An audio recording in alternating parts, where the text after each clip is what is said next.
Through here is a family bathroom. And this has Jack and Jill entry from both of the smaller bedrooms. Eventually, this will be completely redone.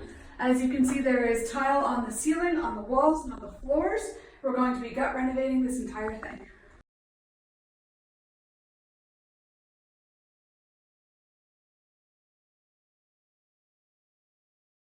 We're going to be putting a barn door here to slide so that way we can put a double sink inside.